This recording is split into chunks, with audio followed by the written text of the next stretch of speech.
दर्शन जी, सबसे पहले तो आपको बहुत बहुत स्वागत है। क्या कहना चाहेंगे ब्रांड स्पीड नेटवर्क के बारे में, जो इतना बड़ा साम्राज्य आपने खड़ा किया है, उसके बारे में बताइए सर 2014 में मैंने ये कंपनी चालू की, 2014 में। और आज इस कंपनी की करीबन 34 ऑफिस इंडिया में हो चुके हैं करके। काफ़ी छोटे लेवल से हमने कंपनी में मेरे भाइयों ने मिलकर चालू की थी। अभी इस कंपनी में हम 4 पार्टनर्स हैं। मेरे पिताजी जो कंपनी के चेयरमैन हैं इस समय, और मेरे बड़े भाई मिस्टर अमर पंजवानी, मैं और रवि पंजवानी। हम 4 लोगों ने प्रभा देवी मुंबई में ये काम स्टार्ट किया था आज से करीबन 10 साल पहले। आज फिर दोबारा से कंपनी काफ़ी अच्छे स्केल पे है, और आगे भविष्य में और भी चीज़ें हमारी आ रही हैं करके, नए नए प्रोजेक्ट हमारे आ रहे हैं अभी करके। सो ऐसा करके सभी अभी हम बैंकिंग में काम कर रहे हैं। जितनी भी बैंक्स हैं लगभग HDFC, कोटक, एक्सिस, ICICI और भी काफ़ी बैंक हैं जिनके हम ऑल ओवर इंडिया पे काम कर रहे हैं इस समय। पर धीरे धीरे करके बैंक कंपनी अपने और भी प्रोजेक्ट बढ़ा रही है। आपकी जर्नी के बारे में बताइए सर। बिजनेस के क्षेत्र में किस तरह से आना हुआ आपका? आज से तकरीबन 18-20 साल पहले, 18-19 साल हो गए। उस समय मैं आया हुआ था मुंबई। तो पहले मैंने किसी एक कुरियर कंपनी से ही अपना करियर स्टार्ट किया था। एज ए ऑफिस बॉय था उस कंपनी में, और वहाँ से फिर मैंने अपनी जर्नी स्टार्ट की। शुरू में मुझे ऑफिस बॉय और डिलीवरी बॉय था, अपना चैम्बूर वगैरह की डिलीवरी में करता था मुंबई से।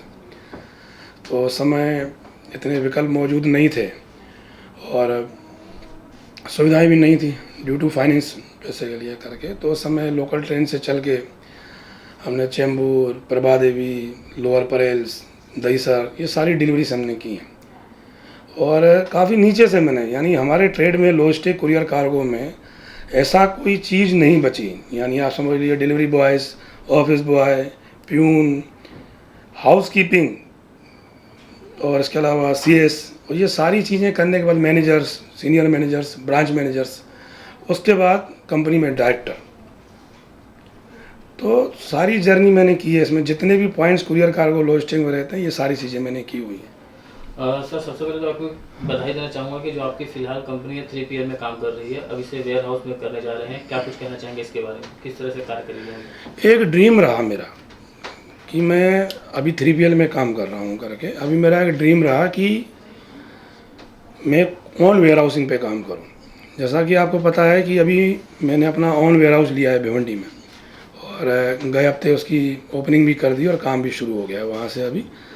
सो अभी ये जुलाई एंड में और अगस्त फर्स्ट वीक से हमारी करीबन 30 से 35 गाड़ियाँ, हालांकि हमारा चाइना तो ज़्यादा का है, पर 30 से 35 गाड़ियाँ हमारी महाराष्ट्र के लिए शुरू हो जाएंगी। लाइक जैसे यहाँ से गाड़ी मुंबई से Poona up down, Nashik up down, Ahmednagar up down, Malegaon up down, Aurangabad के लिए, नागपुर। अब नागपुर थोड़ी दूरी पे ज़्यादा पड़ता है, तो आके गाड़ी सेम डे वापस नहीं जा सकती। तो एक गाड़ी नागपुर से, एक गाड़ी मुंबई से, 2 गाड़ी रास्ते पे, ऐसे करके। और फिर यहाँ से हम लोग पूरा कवर करेंगे अपना, समझ लीजिए पूरा मराठवाड़ा, खानदेश, विदर्भा। तो पहले स्टेप में हम लोग ये शुरू कर रहे हैं काम करके, और इसके बाद फिर आके देखते हैं जैसा हुआ। टारगेट्स नए नए काफ़ी सेट किए हैं हमने, तो इस तरह से शुरू कर रहे हैं। क्या पूरा नेशनल लेवल पे ले जाने की प्लानिंग है आपकी कुछ? बिल्कुल प्लानिंग से, बिल्कुल ऐसी प्लानिंग है। पर जैसा कि आपको हमने बताया है कि मैं इस ट्रेड में ज़मीन से जुड़ा हुआ आदमी हूँ, तो कोई हड़बड़ाहट नहीं चाहता। धीरे से अपना काम स्टार्ट करेंगे। जो भी काम होगा, ये नहीं कि भाई दिखाया ये हो गया, वहाँ ऑफिस खोल दिए, ये ऑफिस खोली, ये कुछ भी नहीं। जो भी काम होगा उसमें सर्विस को प्रायोरिटी दी जाएगी कि हम कम से कम पैसा लेके बेहतर से बेहतर सर्विस कैसे दे सकते हैं। तो हमारा सारा ध्यान उस पर ही है। हिंदुस्तान छोटी कंट्री नहीं है, बहुत बड़ी कंट्री है। तो इसलिए हम लोकल स्टेट से अपने शुरू हुए महाराष्ट्र से, और धीरे धीरे करके इसको फिर बढ़ाएंगे। तो पहले लोकल स्टेट, उसके बाद पूरा वेस्ट जोन, गुजरात, गोवा, महाराष्ट्र, उसके बाद फिर नॉर्थ की तरफ। वैसे नहीं, हमने ऑफिस बाहर शुरू कर दिया। लाइक दिल्ली में ऑफिस शुरू कर दिया, दिल्ली सिटी में भी है, दिल्ली एयरपोर्ट के बाहर भी ऑफिस शुरू कर दिया है। लखनऊ ऑलरेडी ऑफिस हैं, बनारस ऑफिस हैं, बेंगलोर ऑफिस है, ब्रांच ऑफिस है, मुंबई में 4 ऑफिस हो गए, हब हैं, पूना ऑफिस हैं, और भी कई जगह ऑफिस हमने शुरू कर दिए। अभी वो अपने लोकल स्टेट पे थोड़ा थोड़ा काम कर रहे हैं, बाद में इन सबको क्लब कर दिया जाएगा सारे ऑफिस। सर, सुनने में आ रहा है कि आप अपने कंपनी के द्वारा एक ऐप लॉन्च कर रहे हैं। उस ऐप का किस तरह से कार्य होगा, किस तरह से ऐप काम करेगी? जानकारी आप लोगों को हर चीज़ की रहती है। शुक्रिया। अभी क्या है, जो हम अभी करंट में बिजनेस कर रहे हैं वो बिजनेस कर रहे हैं B2B, यानी business to business, bank to bank. तो लगभग सारी प्राइवेट बैंक जो हैं वो ग्रांड स्पीड इस समय काम कर रहा है। तो अभी हमने जो नए जो भिवंडी चालू किया है हमने, तो उसमें हमने 2 चीज़ों को प्रायोरिटी दी है। एक तो B2C यानी बिजनेस टू कस्टमर, फिर एक C2C यानी customer to customer, client to client. उसके लिए उन्होंने ऐसा सेटअप किया है कि अभी हमने एक ऐप लॉन्च किया है। फॉर एग्ज़ाम्पल आप दिल्ली बैठे हैं या यूपी के या साउथ के किसी गांव में आप बैठे हुए हैं, वहाँ से आप कोई कुरियर फिर से शुरू करते हैं। भाई बनारस से अगर कोई आपको पार्सल भेजना हुआ मान लीजिए दिल्ली, तो आपको कुरियर की जगह जाना पड़ता है। अब हमने ऐसी चीज़ उसमें कर दी है कि आप हमारे ऐप पे जाएंगे, अपना फ्रॉम पिन कोड और टू पिन कोड दोनों डालेंगे और जो शिपमेंट आप दे रहे हैं उसका वेट डालेंगे। इसके बाद उसमें आपको ऑप्शंस आ जाएंगे हमारे ऐप पे कि आपको कितने दिन में डिलीवरी चाहिए, 1 से 2 दिन में चाहिए, 2 से 3 दिन में चाहिए, आपको सर्विस में चाहिए, बाई एयर चाहिए, बाई रोड चाहिए, वो सारी चीज़ें उसके अंदर आएंगी। उसमें फिर आपकी जो चॉइस है उसको ले लीजिए, उतना वो फिगर आपको बता देगा।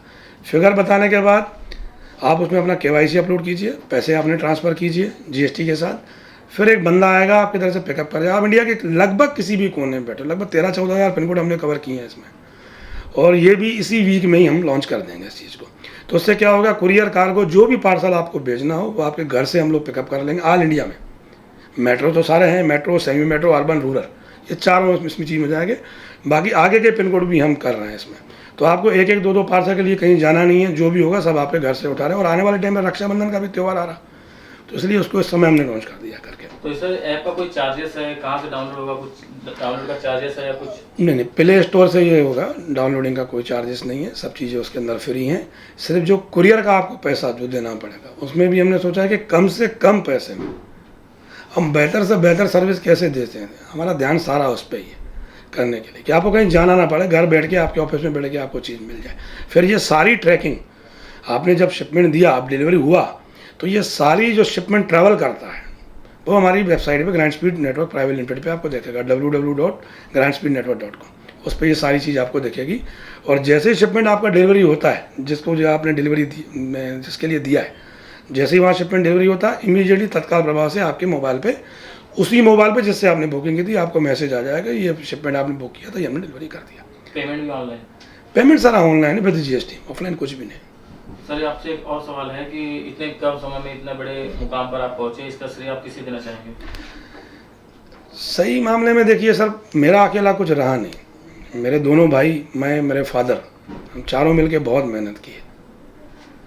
अकेला मेरा कुछ भी नहीं। ईश्वर की कृपा तो मेरे साथ हमेशा रही है, और मेरे भाइयों ने बिल्कुल मेरे साथ लेके काम चालू किया। वो मेरी कंपनी में डायरेक्टर्स हैं, श्री अमरलाल पंजवानी आज ऑपरेशन के डायरेक्टर्स हैं, सारा ऑपरेशन वो देखते हैं, उनके अंडर में आता है, टीम है उनके अंडर में। रवि पंजवानी मेरे छोटे भाई हैं, सारा CS अकाउंट्स सारा वो देखते हैं, सब उनके अंडर में आता है, उनकी एक टीम है, वो करते रहे। और फाइनेंस इस कंपनी के चेयरमैन हमारे फादर श्री भजनलाल पंजवानी वो देखते हैं। बाकी मैनेजिंग डायरेक्टर मैं कंपनी हूँ, तो बाहर के ऑफिस वगैरह मैं देख रहा हूँ। तो चारों मिलके हम लोगों ने ये काम किया। देखिए बात तो निश्चित है कि कोई भी काम होगा, कोई भी बिजनेस करना है, एक टीम में ही काम होगा। अब हमारे बिजनेस में क्या है, लॉजिस्टिक कुरियर में 4 पिलर हैं बहुत बड़ा, ऑपरेशंस, फाइनेंस, सॉफ्ट ऑपरेशन यानी कंप्लेंट्स वगैरह, इंक्वायरी वगैरह, एंड मार्केटिंग। तो मार्केटिंग मेरे अंडर में आ जाती है। फाइनेंस हमारे फादर देख लेते हैं, यानी श्री भजनलाल पंजवानी। हार्ड ऑपरेशन हमारे पंजवानी मेरे बड़े भाई देखते हैं, कंपनी में डायरेक्टर्स हैं। सॉफ्ट ऑपरेशन रवि पंजवानी देख लेते हैं। तो हम चारों मिलकर ये काम कर रहे हैं, इसलिए ये सारी विनिंग्स है। तो इसमें अकेला श्रेय मेरा नहीं, मेरे भाइयों का, मेरे फादर का। सर इसमें जो लड़के काम करेंगे, जो यहाँ से वहाँ तक पहुँचाने वाले बंदे हैं, वो आपके पर्सनल रहेंगे या जैसे जोमेटो उबर में हायर किया जाता है वैसे होगा? नहीं, पर्सनल तो नहीं, एक सिस्टम से जैसे स्टाफ रखा जाता है कंपनी में, उसी सिस्टम से सारे लड़के। कहीं ना कहीं ऐसा माना जाए कि बेरोजगारों को रोजगार भी इससे मिलेगा? ये हकीकत है। आप मेरे पहले के भी इंटरव्यूज़ देखें तो उसमें मैंने पहले भी यही कहा है कि देखिए हम भी काफ़ी नीचे से ऊपर आए हैं, तो हमको आज की तारीख में पता है कि अगर किसी को काम नहीं है तो काम की एक्चुअल ज़रूरत क्या है। आज इस कंपनी में जितने भी लोग काम कर रहे हैं, आगे भी हम यही सोच रहे हैं कि हम मैक्सिमम कितने लोगों को रोज़गार दे सकते हैं। पैसा ही कमाना नहीं है, बाकी और चीज़ें भी हैं। तो ऐसा मैक्सिमम कितने लोगों को हम रोज़गार दे सकते हैं, वही हमारे लिए मेन है कि हम कितने लोगों को रोज़गार दे सकते हैं, उसी को भी ध्यान में रखते हुए काम करते हैं। सर आपकी पढ़ाई को लेकर भी कुछ सवाल हमारे दिल में है, उसके बारे में क्या कहना चाहेंगे? प्लीज़, क्या दिल में है आपके? मतलब हमने सुना है कि पढ़ाई आपकी कम स्तर तक हुई है, चौथी या पांचवी तक आपने पढ़ाई की है जी। और उसके बाद इतना बड़ा साम्राज्य खड़ा करना बहुत बड़ी बात है। देखिए, आज तक मुझे दुख इस चीज़ का रहता है हमेशा कि मैं पढ़ाई पूरी नहीं कर पाया। ये दुख मेरे को हमेशा रहता है कि पढ़ाई पूरी नहीं कर पाया। पर ठीक है, अब जो चीज़ चली गई वापस तो नहीं आ सकती कम से कम। लेकिन क्या है कि एक स्किल होती है, एक सोच होती है। मेरा ऐसा मानना है, हम तीनों भाइयों का, पापा का भी ऐसा मानना है कि हमारे सामने जो भी सब्जेक्ट आया है, जो भी चीज़ आई है, हमने अंदर तक उसमें काम किया। जैसा कि मैंने पहले आपको बताया कि कोई भी काम किया जाए, हर आदमी, जैसे मान लीजिए अभी हमारे कंपनी में 4 लोग हम लोग मेन हैं, काम कर रहे हैं, और जो जिम्मेदारी जिसको मिली, अगर हर आदमी अपना काम शुद्ध ईमानदारी से करता, बेहतर तरीके से करता है, तो फिर कोई सफाई की ज़रूरत नहीं, तरक्की निश्चित है। ये तरीके है। तो हम लोग तीनों भाई पापा अपने अपना जो हम लोगों को प्रोफाइल मिला है कंपनी में, जो प्रोफाइल पे हम लोग काम कर रहे हैं, शुद्ध ईमानदारी से कर रहे हैं, इसलिए तरक्की हो रही है कंपनी की। सर, मेरा एक सवाल है कि जैसे हमने सुना कि आप तीसरी चौथी तक पढ़ाई की है, अगर आपने डिग्री लिया होता या कुछ डिप्लोमा किया होता तो क्या कुछ आगे और कुछ देखने मिलता हमें, या बिजनेस के लिए एजुकेशन जरूरी है या दिमाग मतलब वो जरूरी है? देखिए, एजुकेशन तो बहुत ज़रूरी है, एजुकेशन तो बहुत ज़रूरी है। ये आज मैं भी देख रहा हूँ, एजुकेशन बिना उसके कुछ काम नहीं। हम तो आज भी जितने लोग हमारे यहाँ काम कर रहे हैं या मिलने जुलने वाले हैं, या जो लोग बेचारे कम सैलरी पे काम करते हैं, उनसे बोले भाई थोड़ा कम करो, ये कुछ भी करो, बच्चों को पढ़ाओ ज़रूर।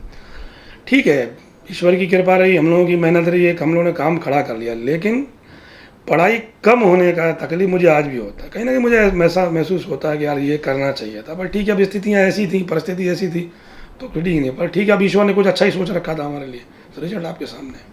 3-4 घंटे की नींद के बाद किस तरह से काम कर पाते हैं, कुछ उसके बारे में बताइए कि।